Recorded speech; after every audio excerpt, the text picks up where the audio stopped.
पत्नी को धन्यवाद दो, सॉरी कहो, आपने कोई गलती की होगी इसके लिए पिता को सॉरी कहो। रोज सोने के पहले पत्नी को सॉरी कहना चाहिए, पति को सॉरी कहना चाहिए। आप हंस रहे हैं। एक पत्नी मेरे पास आई रोती रोती, महाराज जी मेरे पति की मृत्यु हो गई। रो रही थी, हमने समझाया, बोले महाराज जी हमारे पति की मृत्यु हो गई, मर गए वो, हम इसलिए नहीं रो रहे हैं। फिर काहे रो रही हो? जिस दिन उनकी मृत्यु हुई उस दिन मेरी उनसे ना थोड़ी सी बात पर कहा सुनी हो गई थी, कोई बहुत बड़ी बात नहीं थी, और मैं गलती मेरी थी जरा सी।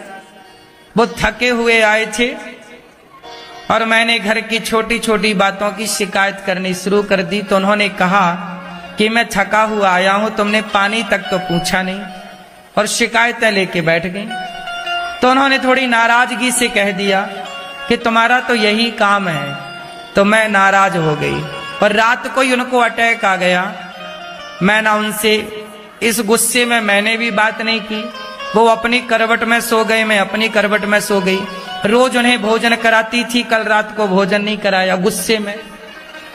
रोज पांव दबाती थी, कल रात को पांव नहीं दबाया। अब मर गए वो। महाराज जी काश एक बार मिल जाते तो मैं एक बार उनसे क्षमा मांग लेती कि गलती क्षमा कर दी, माफ कर दो। पता नहीं आज हम हैं कल रहे ना रहे, इसलिए रोज अपनी माँ से, पता नहीं कौन सी बात आपकी माँ को बुरी लग जाए, कौन सी बात आपके पिता को बुरी लग जाए। हम नहीं चाहते दिल दुखाना, फिर भी दिल दुखता है, इसलिए रोज सोने के पहले एक बार सॉरी सबको कह देने में क्या घटेगा, इससे अभिमान नहीं आएगा, रिश्ते बेहतर होंगे। क्यों जी, बात सही है। आज हमने आप लोगों से क्षमा मांगी, भैया हमने कोई गलती की हो, अपनी वाणी से आपका दिल दुखाया हो तो क्षमा कीजिएगा। हमसे कोई पाप हुआ हो, अपराध बना हो, क्षमा कीजिएगा, हमने माफी मांग ली। अब मर भी जाए ना तो दिक्कत नहीं है, क्योंकि माफी मांग चुके हैं। इसलिए हर रात सोने के पहले क्षमा मांगो। आज दिन में कोई अपराध बना हो तो दिन भर के लिए क्या घटेगा, एक सॉरी ही तो कहना है। क्यों? कर्म करने से ही तो भाग्य का निर्माण होता है। अच्छा बताओ, कर्म बड़ा है कि भाग्य बड़ा है? जोर से, जोर से। हाँ, क्योंकि कर्म तुम्हारे अच्छे हैं तो किस्मत तुम्हारी दासी। किस्मत मतलब भाग्य। कर्म तुम्हारे अच्छे हैं तो किस्मत तुम्हारी दासी है, और दिल तुम्हारा साफ है तो घर में मथुरा काशी है। तो कर्म से ही भाग्य का, प्रारब्ध का निर्माण होता है। भाग्य के भरोसे नहीं बैठना चाहिए, अरे हमारे भाग्य में होगा, नहीं। भाग्य तक पहुंचने के लिए भी कर्म करना पड़ता, हाँ या ना? भाग्य में कुछ नहीं होता, सब कहने की बातें हैं साहब। कर्म से ही भाग्य बनता है। अच्छा कर्म तो अच्छा भाग्य, बुरा कर्म तो। रावण का बुरा भाग्य कैसे बना? रावण ने बुरे कर्म ना किए होते तो क्या रावण का भाग्य बुरा होता? तो रावण ने सिया को चुराया, भाग्य बुरा हो गया। लेकिन भाग्य बनने के पहले कर्म किया, सीता मां को चुराया। अब तुम किसी महिला को पकड़ लो जबरदस्ती, उसके साथ दुराचार करने लग जाओ, तो तुम्हारे जब कर्म बिगड़ेंगे, उस महिला को तुम पकड़ के जबरदस्ती उसे छेड़ रहे हो, कर्म तुम्हारे बिगड़ गए, तो तुम्हारे भाग्य में तो फांसी का फंदा आएगा। तो फांसी के फंदे तक तुम पहुंचे तो कर्मों से ही तो पहुंचे। बोलो हाँ, कौन बड़ा है? भाग्य की कर्म। कर्म और भाग्य को यदि तराजू में रखा जाएगा तो किसका पलड़ा भारी होगा? कर्म का। अच्छा, धर्म और कर्म को पलड़े पर रखा जाएगा तो किसका पलड़ा भारी होगा? वहां पर धर्म भारी हो जाएगा, वहां कर्म दूसरे नंबर पे आ जाएगा। और भाग्य और कर्म को देखा जाएगा तो कर्म पहले चला जाएगा। तो ये सब जान लो, समझ लो। भाग्य का रोना ना रोया करो कभी किसी के आगे, मेरे तो भाग्य में नहीं था, कच्छू नहीं बोलते। ये सब प्रपंच पंचायत, इस बात पर मैं बिल्कुल यकीन नहीं करता। तुम्हारे भाग्य का निर्माण तुम खुद ही करते हो। ईश्वर सपोर्ट करते हैं जो अच्छे कर्म करते हैं, ईश्वर उनका। हनुमान जी अच्छे थे तो राम ने सपोर्ट किया, हनुमान जी को अंगूठी दे दी, जाओ तुम पता लगाना सीता का। हनुमान जी आज इतने बड़े बने ना, हनुमान जी अपने बल से नहीं बने। राम ने अंगूठी ना दी होती हनुमान जी को, किसी और को दे दी होती अंगूठी, तो वो जाके सिया का पता लगा लेता, उसका नाम होता। तो आपका जब कर्म अच्छा होता है तो भगवान भी सपोर्ट करते हैं। पांडवों का कर्म अच्छा था तो भगवान ने भी सपोर्ट किया। विभीषण का कर्म अच्छा था तो राम ने सपोर्ट किया, लंका का राजा बना दिया। जो संपत्ति से विराव नहीं दीन दिए दसमात, सोई संपत्ति विभीषण नहीं सकुच दीनी रघुनाथ।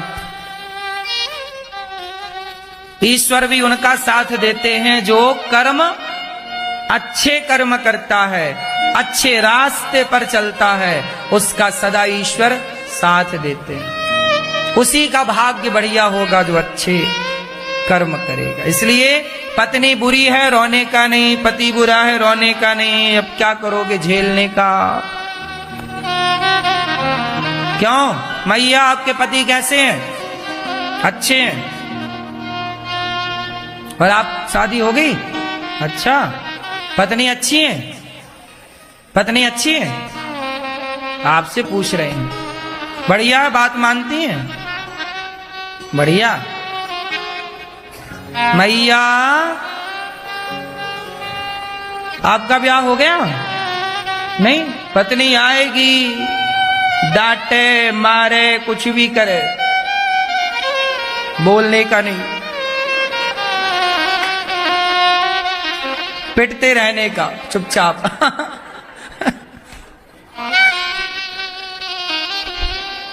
आप पिटते हो क्या? हैं?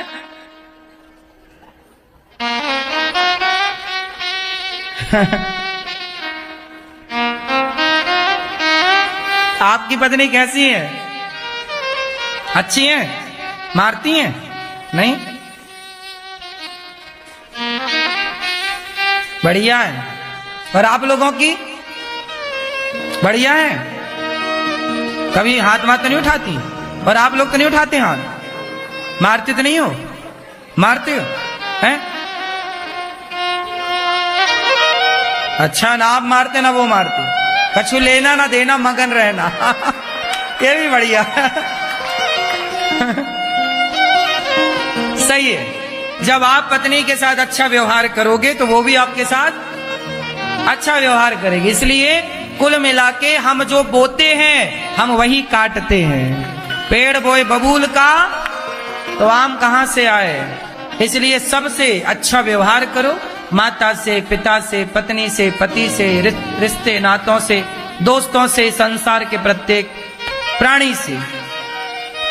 एक बार क्या हुआ, इंद्र ने वृत्तासुर से युद्ध किया और इंद्र वही चित्रकेतु, वही बालक जो आज कह रहा कि मैं किसी कारण आपका पुत्र बना और आज वो धाम, भगवान के धाम पर चला गया। चित्रकेतु शंकर जी को देखकर हंसे, मां पार्वती के संग विराजे, तो उनको राक्षस बनना पड़ा। इंद्र के हाथों वृत्तासुर का उद्धार हुआ। एक बार भगवान नारायण प्रहलाद जी के कहने से खंबा चीर करके, प्रहलाद जी के पिता ने कहा कि तेरा भगवान कहाँ है? तो कहा कि कहाँ नहीं है मेरा भगवान, सब जगह। बताओ भगवान कहाँ है? कहाँ है? क्यों मैया भगवान कहाँ है? आप बताओ भगवान कहाँ है, आप बताओ। नहीं पता? ये मैया बड़ी बोली, हमें नहीं पता महाराज जी भगवान कहाँ। हमसे काहे पूछ रहे हो? नहीं पता ना आपको? सही बोल रही है मैया, हमें पता ही नहीं भगवान कहाँ है। बात ठीक है। कहाँ भगवान? आप बताओ। सब जगह। ये तो कह रहे हैं सब जगह है, आपको नहीं पता? मैया, टोपा वाली मैया, भगवान कहाँ है? सब जगह है।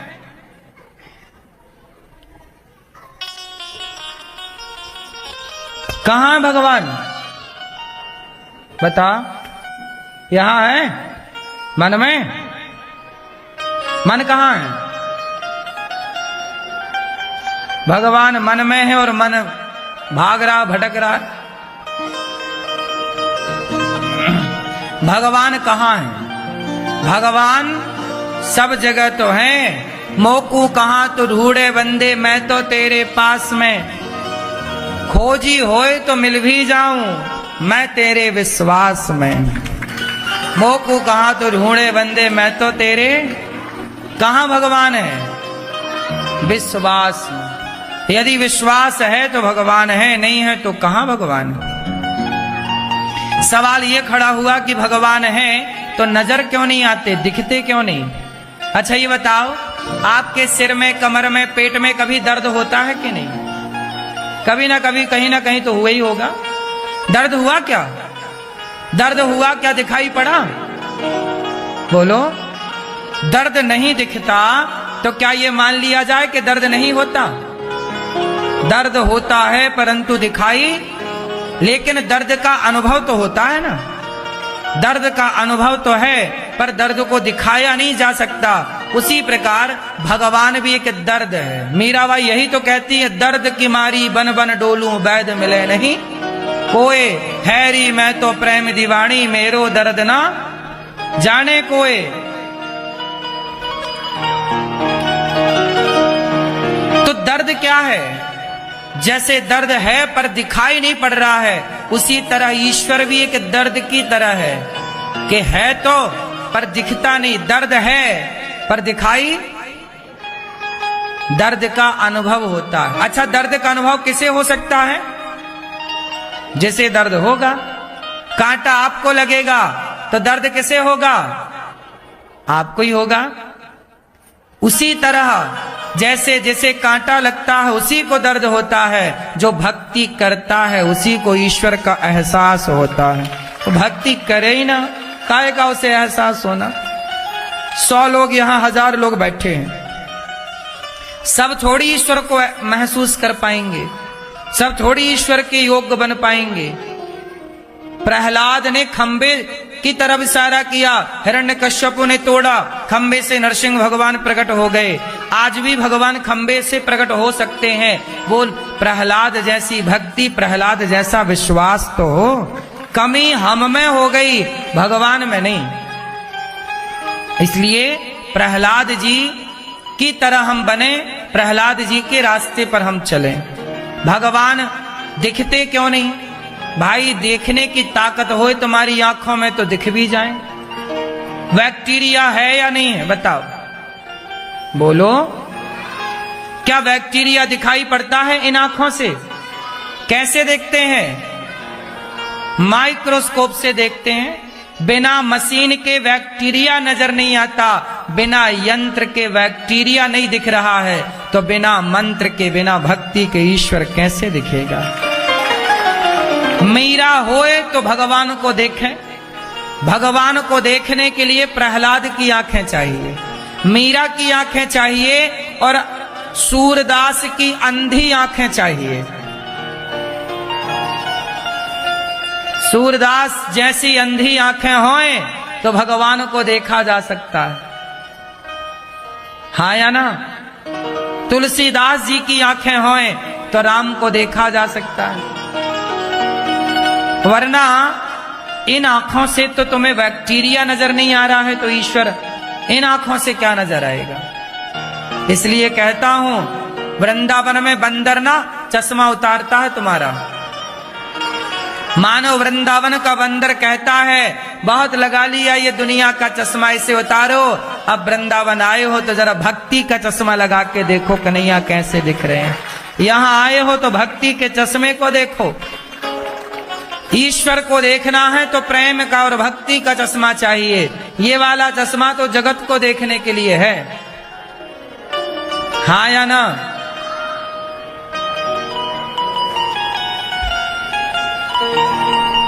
प्रहलाद प्रहलाद जी ने कहा सब जगह हरि न केवलम में भवतस्य राजन सबई बलम बलिनाम चा परेशान। कहा नहीं है, क्या इस खंबे पर भगवान है? हाँ, जो प्रहार किया नरसिंह भगवान प्रकट हो गए। हिरण्यकश्यपु बोला आप कौन है? भगवान बोले तेरी मृत्यु। बोले मैं नहीं मरूंगा। भगवान बोले क्यों नहीं मरेगा? मैंने ब्रह्मा से वरदान मांगा, ना दिन को मरूं ना रात्रि को मरूं। भगवान बोले ना ये दिन है ना रात्रि है, संध्या का समय है शाम, अब तो मरेगा। बोले ना ऊपर मरूं ना नीचे मरूं। भगवान बोले ना ऊपर ना नीचे, मैं अपनी गोद में तुझे लिटाया हूं, अब तो मरेगा।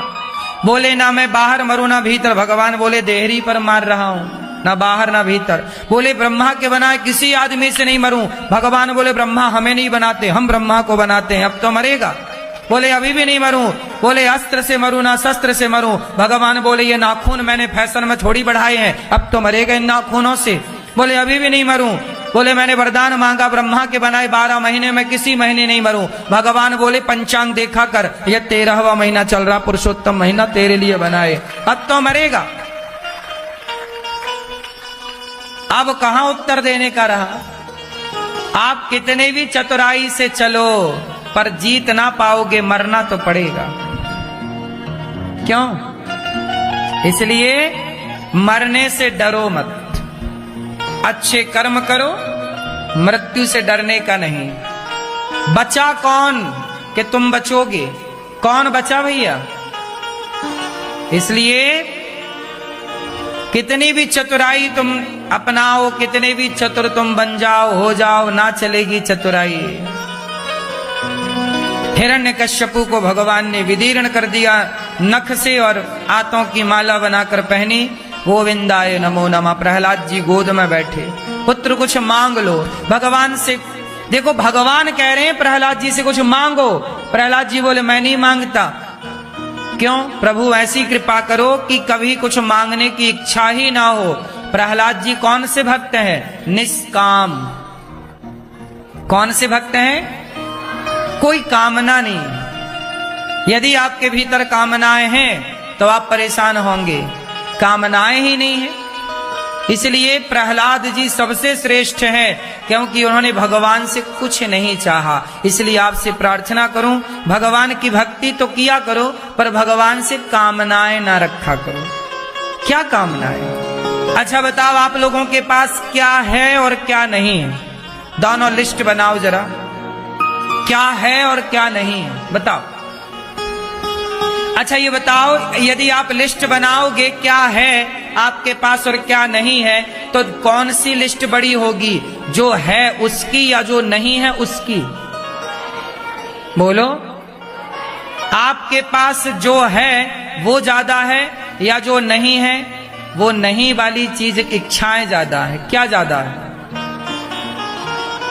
मैया लिस्ट बनाओगी, आपके पास ईश्वर ने क्या क्या दिया है, क्या क्या है, बेटा है, बेटी है, पत्नी है, माता है, पिता है, धन है, दौलत है, मान है, सम्मान है, आंख है, नाक है, पांव है, हाथ है, शरीर स्वस्थ है, ये है। नहीं क्या है? बगल वाला प्लॉट नहीं है और पड़ोसी की गाड़ी हमारी गाड़ी नहीं है, घर नहीं है, ना है, ये वाली लिस्ट छोटी होगी। और है इसकी लिस्ट, हाँ, लेकिन जितना दिया है उतने से आप संतुष्ट नहीं है, इसलिए ज्यादा होने पर भी आप खुश नहीं है। कम चीजें आपको नहीं मिली, इस बात का आपको दुख है, मलाल है, ये नहीं मिला। लाख मिला उसकी खुशी नहीं है, 1000 नहीं मिला इसका दुख है। क्यों जी? बात सही है। इसलिए आदमी परेशान है। काश व्यक्ति मिल गया है जो उसे ध्यान में रखे तो कितना सुखी हो जाए। क्या क्या मिला है आपको, आपको पता ही नहीं है। क्या मिला है आपको? क्यों? पीली मैया, क्या मिला है आपको? भैया बताओ, क्या मिला है आपको? ये बगल वाले भैया, मिला है ये लिस्ट ज्यादा है कि नहीं मिला ये वाली लिस्ट ज्यादा है? वो नंबर ज्यादा है, फिर भी शिकायतें भगवान से, ये नहीं दिया वो नहीं दिया। वाह रे आदमी, तुम्हारा पेट है कि गेट है?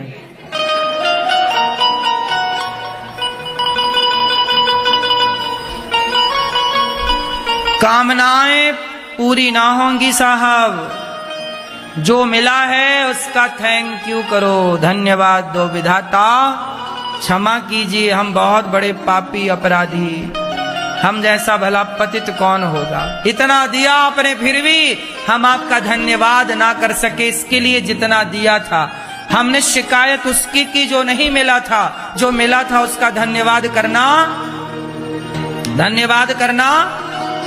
भूल गए। सच कहता हूं, जो मिला है ना ईश्वर का, लोग उसका धन्यवाद, लोग ईश्वर का धन्यवाद नहीं करते। ईश्वर का धन्यवाद करने वाले लोग कम हैं और ईश्वर से शिकायत करने वाले लोग, और जो शिकायत कर रहे हैं ना उन्हें भी भगवान ने बहुत दे रखा। इसलिए मेरी प्रार्थना है, रोज रात्रि को सोने से पहले बिस्तर पर बैठकर कान पकड़कर विधाता का, भगवान की ओर देखो एक बार, ईश्वर की ओर ऊपर, हे प्रभु, हे श्याम सुंदर, हे पतित पावन, हे श्रीमन नारायण, हम बहुत पापी हैं, आपने इतना दिया लेकिन हम आपका धन्यवाद ना दे पाए।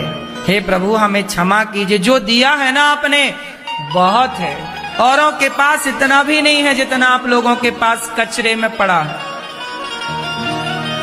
हाँ या ना?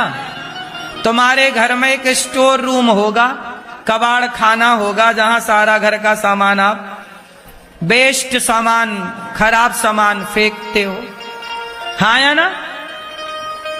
उस सामान से भी कुछ लोग अपनी जरूरतें पूरी कर सकते हैं। जो आपके घर में फिजूल पड़ा है, कबाड़ी के लिए पड़ा है, उससे भी कुछ लोग अपना काम चला सकते हैं। बोलो हाँ या ना? फिर भी आप परेशान हैं। कुछ लोग आपके कबाड़ से ही खुश हो जाएंगे, नहीं हो जाएंगे? कबाड़ से, लेकिन आपको फिर भी शिकायत है।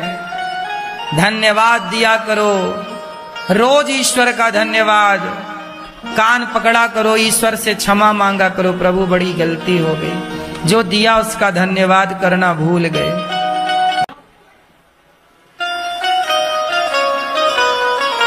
मैया क्या बोलती तू?